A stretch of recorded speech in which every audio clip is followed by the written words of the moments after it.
Bonjour et bienvenue à cette nouvelle vidéo Mister Gestion. Le sujet du jour, le BFR. BFR, besoin en fonds de roulement, un sujet hyper important en finance, on en entend beaucoup parler. Définition officielle, besoin de financement issu du cycle d'exploitation. Je sais pas vous, mais moi étudiant, quand j'ai vu ces définitions-là, j'ai rien compris. Et pourtant, le BFR, il n'y a rien de plus terre à terre. C'est quoi un cycle d'exploitation? C'est le temps. C'est le temps, prenons l'exemple d'une entreprise industrielle. Elle commence généralement par acheter de la matière première. Puis, elle la stocke. Elle stocke cette matière première.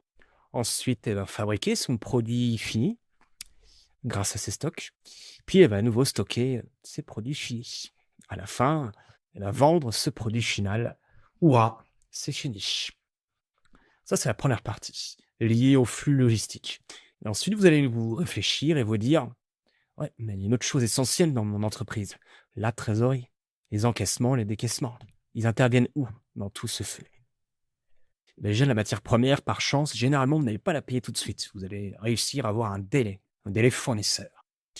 C'est à ce moment-là, au bout de ce délai-là, c'est là que va intervenir le décaissement. Puis ensuite, on va raisonner sur le même flux, sur le même cycle. On va raisonner en termes d'encaissement. Là, à nouveau, quand je vais vendre mon produit fini, si c'est un professionnel, il y aura un délai client. Et au bout de ce délai client, enfin, quand tout se passe bien, je vais encaisser. Et là, on prend un peu de recul, on réfléchit, on se dit, c'est un business pas facile. Ça veut dire qu'à chaque fois que moi je vais travailler, avant d'encaisser tout au bout, je vais d'abord décaisser. Eh bien oui. Dans la plupart des business, c'est comme ça que ça se passe. Et ça s'appelle le BFR, le besoin en fonds de roulement. Donc le BFR, avant toute chose, avant que ce soit une formule de calcul, c'est du temps. C'est là où on dit le temps, c'est de l'argent. C'est le temps qu'il va falloir tenir entre le moment où je vais décaisser pour payer mes fournisseurs et le moment où je vais encaisser. C'est donc une notion très très proche de la trésorerie.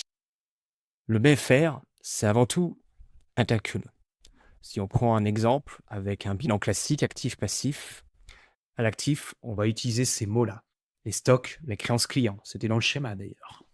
Les stocks, c'est mes stocks de matières premières et de produits finis. Et mes créances clients, c'est ce que me doivent mes clients. Ça joue également de l'autre côté. Côté passif, j'ai des dettes. On l'a vu également dans le schéma, mes dettes fournisseurs. Et il faut également rajouter tout ce qui est dette fiscale et sociale.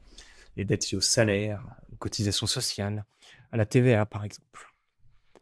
Donc dans cet exemple-là, on prend les stocks, les créances clients, on appelle ça l'actif circulant, et on déduit les dettes fournisseurs et les dettes fiscales et sociales.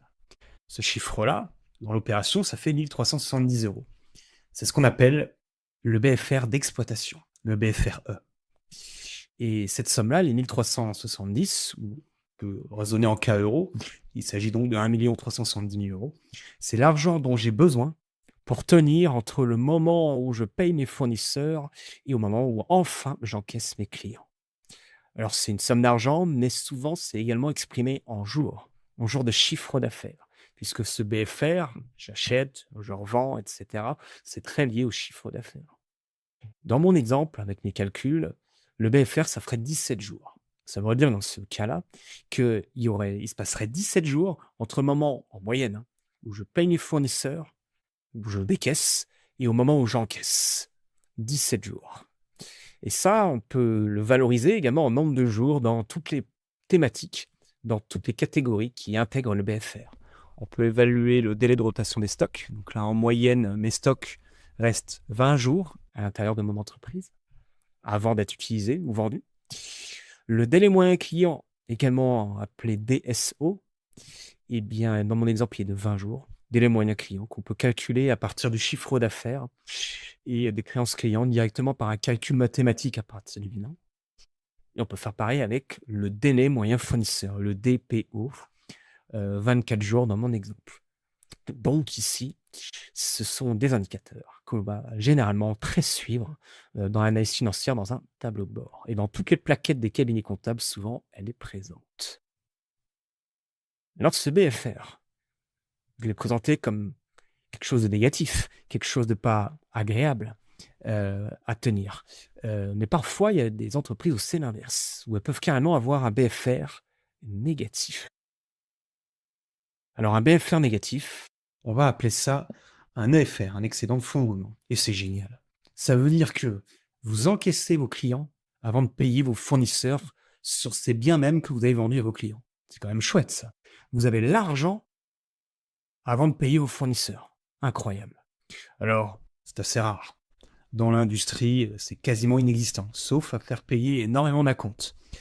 Faire payer des acomptes aux clients, c'est une des meilleures façons de baisser ce besoin en fonds de roulement.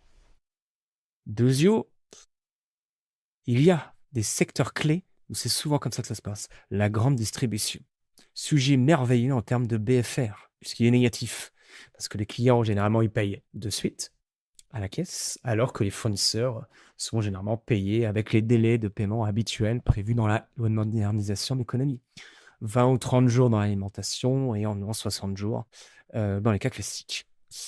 Donc, eux ont clairement un BFR négatif.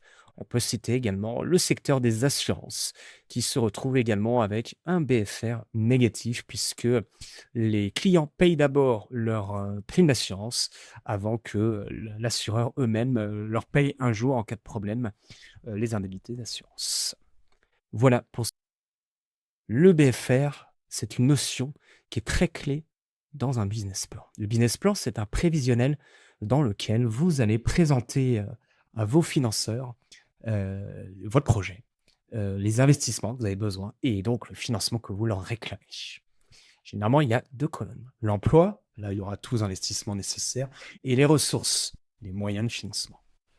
J'ai pris pour exemple des immobilisations, des investissements à réaliser pour 100 000 euros. On va avoir ici un capital de 30 000 euros, le montant des apports recherchés. Il va y avoir des emprunts qui vont devoir financer la somme que je réclame. Oui, mais là, votre business plan, il n'est pas terminé. Parce que le banquier va dire, il manque quelque chose. Il manque le BFR. C'est-à-dire, si vous commencez juste avec les IMO, vous ne pouvez pas démarrer, puisque vous n'avez pas de quoi, après avoir payé les IMO, les caisses sont vides. Donc, vous n'avez pas de quoi payer les premiers fournisseurs. Vous n'avez pas quoi tenir les premiers mois. Ça s'appelle le BFR. Et ce BFR-là, on peut l'estimer le plus simplement du monde en fonction du chiffre d'affaires. Si vous estimez qu'entre le paiement de vos fournisseurs et le paiement de vos clients, il va se passer environ 30 jours en moyenne, ça c'est votre BFR. Et bien du coup, il n'y a plus qu'à faire ce calcul-là. 100 000 fois 30 jours divisé par 360 jours dans l'année, si on prend des mois de 30 jours, ça fera ici 8 333 €. Et ça devra bien être présent dans nos business plans. Ça veut dire ce qu'il faut que je finance, c'est pas 100 000, c'est 108 333 €. Et en face, dans les ressources, je dois également arriver à cette somme-là. Au final, ce que je vais devoir emprunter auprès des banques, ce que je vais devoir leur réclamer, c'est la différence. Entre les 108 333 et les 30 000, ça fait 78 333. Et là, mon business plan, il est complet. Je vais devoir trouver des moyens de financement pour financer et mes investissements et mon BFR. Voilà pour cette petite vidéo qui, j'espère, vous aura permis de comprendre en quelques minutes ce que c'est qu'un BFR. À bientôt pour une nouvelle vidéo sur Mister Gestion.